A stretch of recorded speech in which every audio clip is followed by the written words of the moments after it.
नमस्कार। उत्तराखंड के इस खास बुलेटिन में आप सभी का स्वागत है। मैं हूं आपके साथ प्रियंका तिवारी। खबरों को विस्तार से जानेंगे, लेकिन उससे पहले एक नजर हेडलाइंस पर।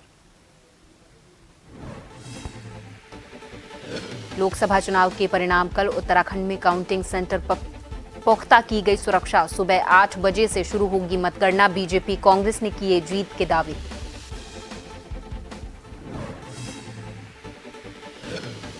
उत्तराखंड के मुख्यमंत्री पुष्कर सिंह धामी का हरिद्वार दौरा। ऋषिकुल मैदान में बने रजिस्ट्रेशन सेंटर का किया निरीक्षण। लाइन में खड़े यात्रियों से की मुलाकात। खुलते ही समाप्त हुए चारधाम यात्रा के रजिस्ट्रेशन स्लॉट। पंजीकरण नहीं होने से श्रद्धालुओं में निराशा। अब तक 14 लाख से ज्यादा लोगों ने किए दर्शन। 989 अग्निवीर बने भारतीय सेना का हिस्सा। ब्रिगेडियर संजय कुमार यादव ने ली सलामी। रानीखेत के सोमनाथ मैदान में कार्यक्रम का आयोजन। और उत्तराखंड के मौसम में आएगी बहार। 2 दिन गरज चमक के साथ बरसेंगे बदरा। 5 और 6 जून को सभी जिलों में येलो अलर्ट जारी।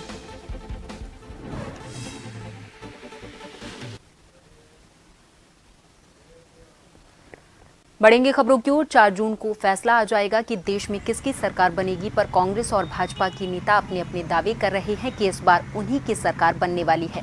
कांग्रेस के महानगर अध्यक्ष राजेंद्र चौधरी का कहना है कि इस बार इंडिया गठबंधन की सरकार बनने जा रही है। साथ ही उन्होंने ये भी कहा है कि भाजपा की 400 पार के दावे इस बार हवा हवाई साबित होने वाले हैं। यूथ कांग्रेस के जिला अध्यक्ष परवेज अहमद का कहना है कि इस बार कांग्रेस की सरकार बनेगी और राहुल गांधी के नेतृत्व में इंडिया गठबंधन ही जीत का परचम लहराने का काम करने वाला है। वहीं प्रसिद्ध समाज सेविका और नमामि नर्मदा संघ महिला विंग की राष्ट्रीय सचिव रश्मि चौधरी ने कहा है कि भाजपा भारी बहुमत से देश में सरकार बनाने जा रही है।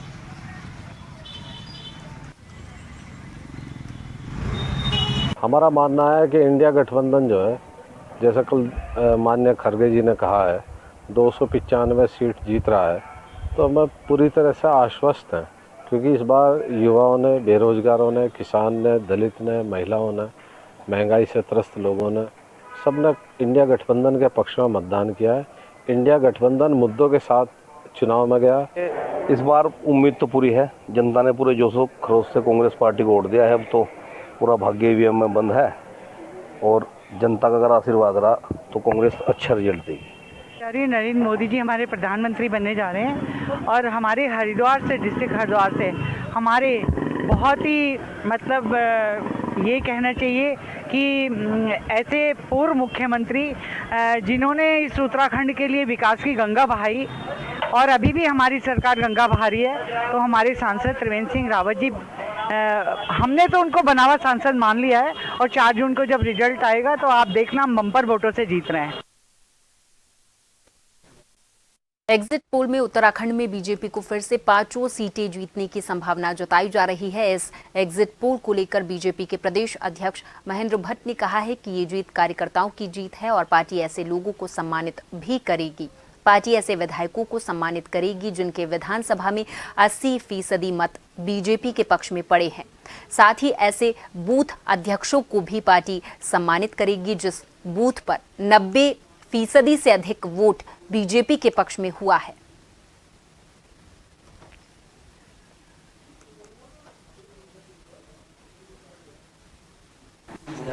देखिए, निश्चित रूप से हर चुनाव के बाद पार्टी समीक्षा करती है और हमने कुछ चीज़ें पहले से निर्धारित की हुई हैं। ऐसे विधानसभा जहाँ टोटल पोलिंग का 80% से ज़्यादा मत भारतीय जनता पार्टी पक्ष में हुआ है, ऐसी विधानसभा के जो विधायक हैं, जो हमने उसके सही जगह उनको हम सम्मानित करेंगे। ऐसे बूथ जहाँ 90% से ज़्यादा मतदान भारतीय जनता पक्ष में हुआ है, ऐसे बूथ के बूथ अध्यक्षों को सम्मानित करेंगे और इस संदर्भ में हमने कार्यक्रम रचना तैयार की है। और आगामी दिनों के नगर पालिका के चुनाव है, नगर निगम के चुनाव है, 2 बाई इलेक्शन है, उसके लिए कार्यकर्ता उत्साह के साथ खड़ा रहे, इस प्रकार के सारे कार्यक्रम रचना आगामी दिनों में भारतीय जनता पार्टी बनाएगी। पिथौरागढ़ में 4 जून को लोकसभा सामान्य निर्वाचन 2024 की मतगणना को सफलतापूर्वक संपन्न कराए जाने के लिए पिथौरागढ़ पुलिस और प्रशासन अलर्ट मोड पर है। मतगणना परिसर में कंट्रोल रूम, मतगणना प्रक्रिया और परिसर और आसपास के क्षेत्रों की सुरक्षा व्यवस्था पर सीसीटीवी के माध्यम से निगरानी रखने की व्यवस्था की गई है।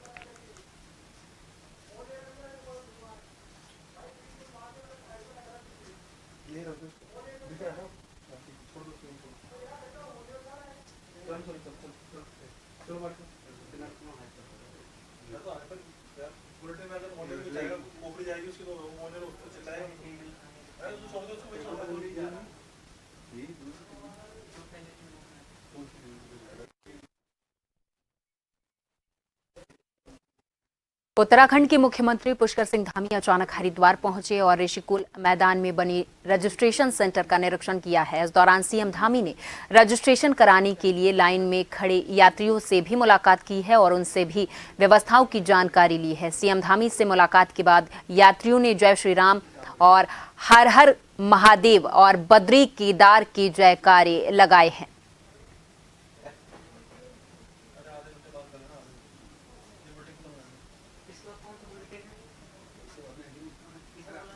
की गई और ऑफलाइन रजिस्ट्रेशन भी बीच में बंद किए गए और अभी ऑफलाइन रजिस्ट्रेशन खोल दिए हैं और जिस प्रकार से धामों में अभी आसानी से और व्यवस्थित तरीके से दर्शन शुरू हो गए हैं तो अभी कैपेसिटी 1500 की थी। आज बात करके उसको ऊपर सारी अगर व्यवस्थाएं व्यवस्थित हैं और वहाँ पर और क्षमता से लोग दर्शन कर सकते हैं तो इसके बढ़ाने पर हम लोग विचार करेंगे और हमारी प्राथमिकता है कि सभी दर्शन भी कर लें और दर्शन के साथ साथ लोगों की सुरक्षा भी बनी रहे, क्योंकि अत्यधिक अगर संख्या होगी तो उससे भी दिक्कत होने की आशंका रहती है जो शुरुआत के दिनों में हुई है। उस पर हम लोग विचार कर रहे हैं। आगे धामों पर भी बात कर रहे हैं क्योंकि धामों की भी एक बेयरिंग कैपेसिटी है और वहाँ से बात करने के बाद क्योंकि जो लोग यहाँ पहुँच गए हैं अब इतनी गर्मी भी है और परेशानी भी है, दोनों चीज़ें हैं, उसको देखते हुए देख रहे हैं कि क्या अच्छा समाधान क्या यहाँ है। हमने कि अभी कूलर इत्यादि लगवा दें, थोड़ा यहाँ पर जो है पानी की व्यवस्था कर दें और अगर काउंटर लगाने की जरूरत तो और काउंटर लगा दें, क्योंकि जो आज एक दिन के लिए जो लोग आज रजिस्ट्रेशन करवाने आए हैं रजिस्ट्रेशन फुल है तो अगले दिन के लिए भी जो है उस व्यवस्था को कर दें जिससे कि कम से कम परेशानी हो। आज मैं बात कर रहा हूँ। उत्तराखंड में निकाय चुनाव को लेकर जहां एक ओर सरगर्मियां तेज हैं तो वहीं दूसरी तरफ कांग्रेस ने प्रदेश सरकार पर निकाय चुनाव में देरी को लेकर कटाक्ष किया है। कांग्रेस के प्रदेश उपाध्यक्ष मथुरा दत्त जोशी ने बीजेपी पर जोरदार हमला बोलते हुए कहा कि बीजेपी कभी भी लोकतंत्र पर विश्वास नहीं करती और हमेशा बीजेपी ने लोकतंत्र को कमजोर करने का काम किया है। साथ में उन्होंने कहा कि निकाय चुनाव ना करा के सरकार ने प्रशासन के हवाले करके निकाय चुनाव में विश्वास रखने वाले लोगों के विश्वास पर कुठाराघात किया है।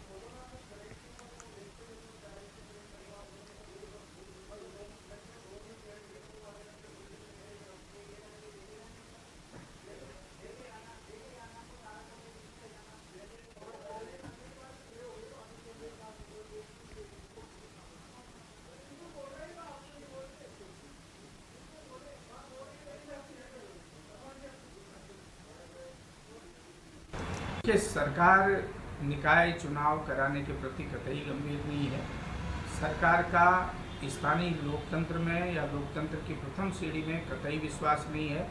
वैसे तो भारतीय जनता पार्टी लोकतंत्र में विश्वास नहीं रखती है, वो लोकतंत्र विरोधी पार्टी है। उसने कभी भी लोकतांत्रिक संस्थाओं को कमज़ोर करने का काम किया और उनको तहस नहस करने का काम किया, उनको कभी मजबूती प्रदान करने का काम नहीं किया। आज दुर्भाग्य है कि 6 महीने से स्थानीय निकाय के चुनाव कराने के लिए सरकार तमाम तरीके के बहाने बना रही। माननीय उच्च न्यायालय के कहने के बावजूद भी सरकार सही समय पर चुनाव नहीं करा पाई, जबकि संविधान संशोधन भी कहता है कि निर्वाचित प्रतिनिधि को ही निर्वाचित प्रतिनिधि कार्यभार ग्रहण कराएंगे।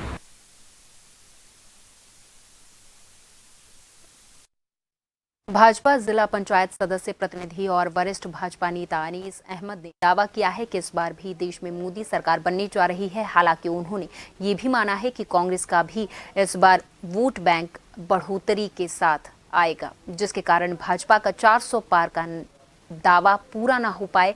पर भाजपा पूर्ण रूप से बहुमत में आने वाली है और इस बार भी मोदी सरकार बनने वाली है, क्योंकि पिछले 10 सालों में मोदी के कार्यकाल से देश की जनता बहुत खुश है।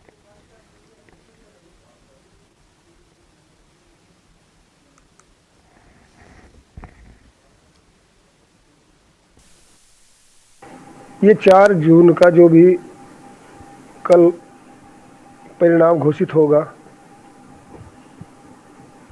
ये एक देश हित में ही घोषित होगा, क्योंकि देश की जनता प्रधानमंत्री नरेंद्र मोदी जी को चाह रही है। तो परिणाम ठीक आएगा। सीटें तो लगभग बहुमत के पार हो जाएगी,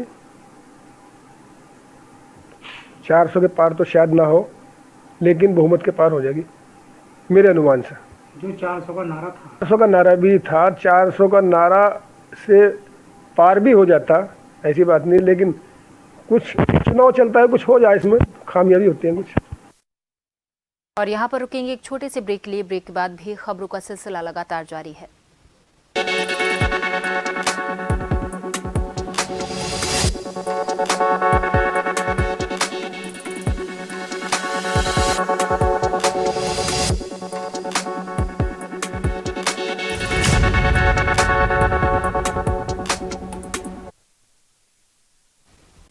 ब्रेक के बाद एक बार फिर से आप सभी का बहुत स्वागत है। खबरों को विस्तार से जानेंगे। रामनगर हल्द्वानी मार्ग के पास गैबुआ के पास रामनगर की ओर से हल्द्वानी जा रही एक वैगनर कार बिजली के पोल से टकरा गई। इससे अफरा तफरी मच गई और कार पूरी तरह से क्षतिग्रस्त हो गई। कार में सवार 5 लोग गंभीर तौर पर घायल हो गए। सभी घायल उत्तर प्रदेश के बरेली इलाके के बताए जाते हैं। घटनास्थल के समीप से गुजर रहे आज्ञाकार सिंह ने बताया है कि कल रात वो अपने खेत से घर वापस जा रहे थे। इसी दौरान गैबुआ के पास जब उन्होंने बिजली के पोल से टकराते हुए देखा, इसके बाद मौजूद लोगों की मदद से कार सवार लोगों को बाहर निकाला गया और इलाज के लिए भेज दिया गया है।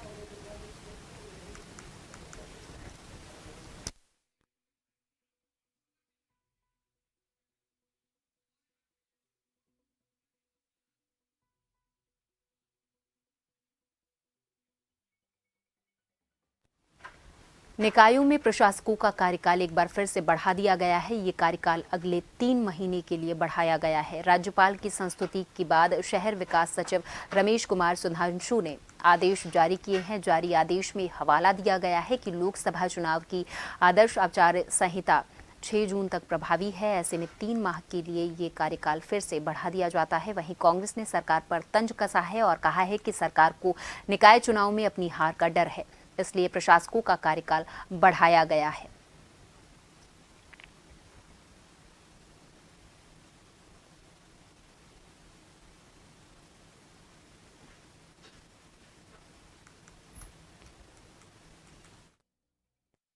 बहुत स्पष्ट कर देता हूं मैं, 6 तारीख तक आचार संहिता है। 1 तारीख को प्रस्ताव कार्यकाल समाप्त हो रहा था। इससे चुनाव की बाध्यता का कोई प्रश्न नहीं है।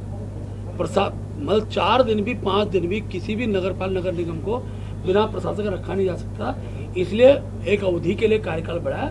निर्वाचन आयोग जब भी चुनाव कराएगा तो दल भी तैयार है और सरकार भी तैयार है। कालाढूंगी थाना क्षेत्र अंतर्गत ग्राम पाटकोट क्षेत्र में एक विवाहित महिला की संदिग्ध परिस्थितियों में मौत हो गई है। महिला के परिजनों ने महिला के पति और ससुराल वालों पर हत्या करने का आरोप लगाया है। वहीं पुलिस अब इस पूरे मामले पर जांच में जुटी हुई है और शव का पोस्टमार्टम करके परिजनों को सौंप दिया है।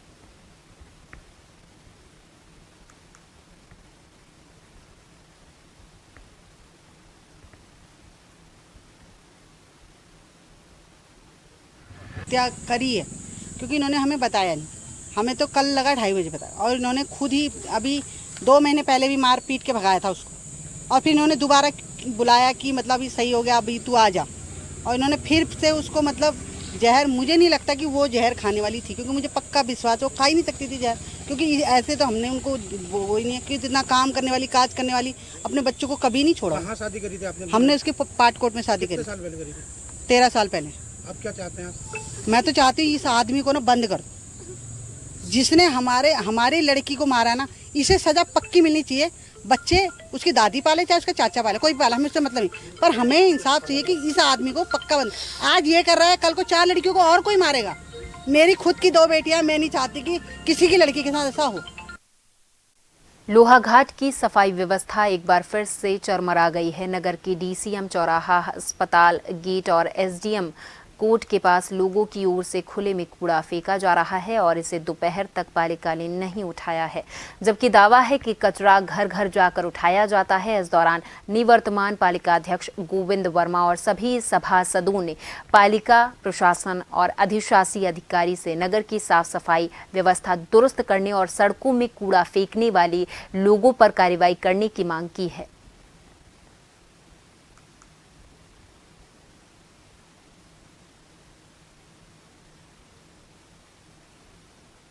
प्रशासन की ये लापरवाही है।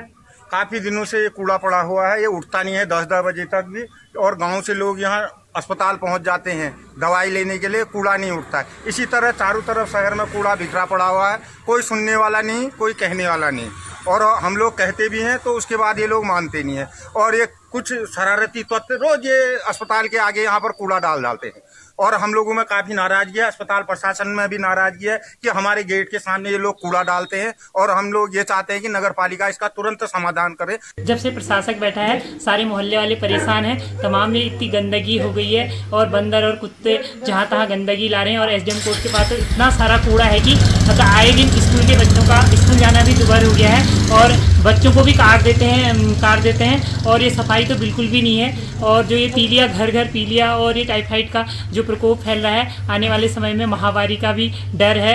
ये यहाँ पर एसडीएम कोर्ट के पास कचरा फेंक देते हैं, जिससे लोगों का आना जाना बहुत दुभर हो जाता है। बंदर इतना काटने को आते हैं कि बच्चों को कैसे स्कूल पहुँचाएं, हमारे लिए बहुत समस्या खड़ी हो गई है। इसके साथ साथ आवारा जानवर भी यहाँ पर लोगों का चलना मुश्किल कर रखा है। काशीपुर में भीषण गर्मी के चलते नमो घर परिवार की ओर से छबील लगाई गई है। यहाँ के राजमार्ग पर एकादशी के शुभ अवसर पर छबील लगाई गई और राहगीरों को मीठा शरबत उपलब्ध कराया गया है। साथ ही उन्होंने सड़क के किनारे पेड़ भी लगाए और लोगों से भी पेड़ लगाने की अपील की है।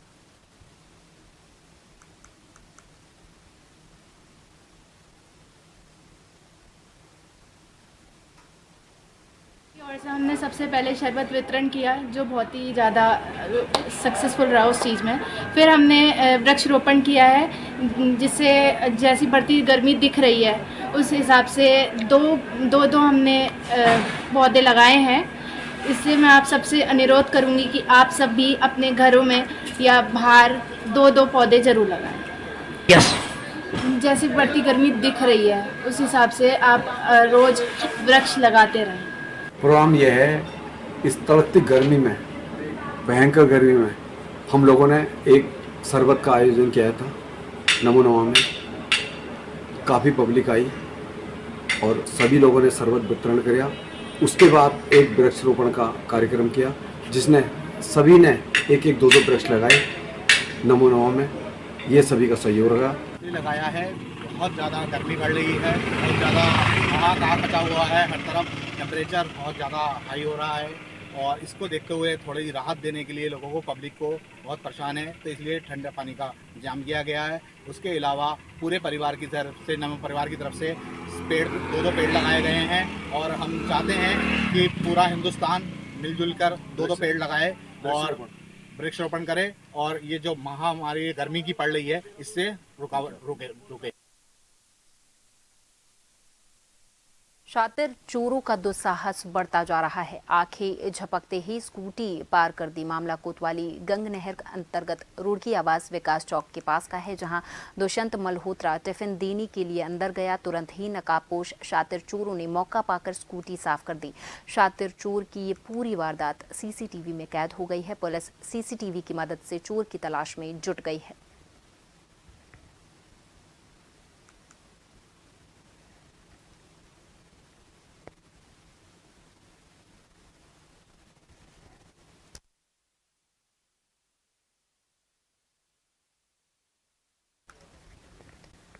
कहते हैं जहां चाह वहां रहा। इस कहावत को चरितार्थ कर रहे हैं उत्तर प्रदेश के दो भाई जो अपनी दिव्यांग माता को कंधों में बिठाकर चारधाम यात्रा पर निकले हैं।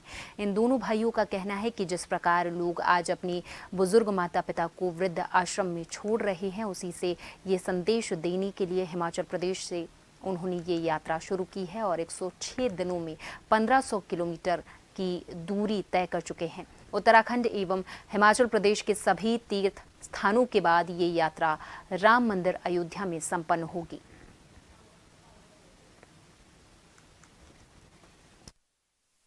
और आप जो देख रहे हैं ये है श्रवण यात्रा, और ये यात्रा हमने प्रारंभ जो है हिमाचल से की है और हम स्थायी निवासी जो हैं उत्तर प्रदेश के हैं।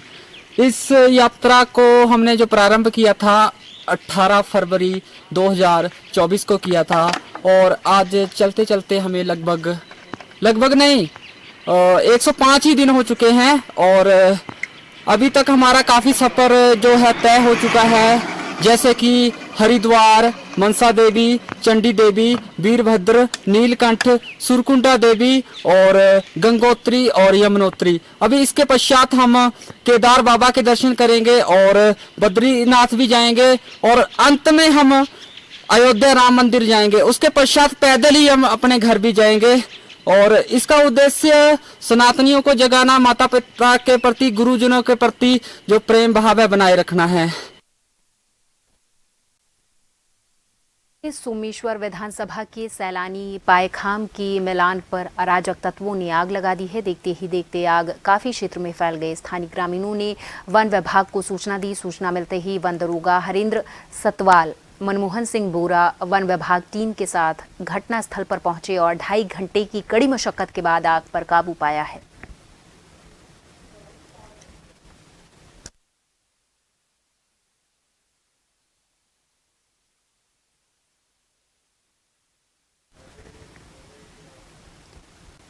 और इसी के साथ इस बुलेटिन में मेरे साथ बस इतना ही। आप देखते रहे जन टीवी। नमस्कार।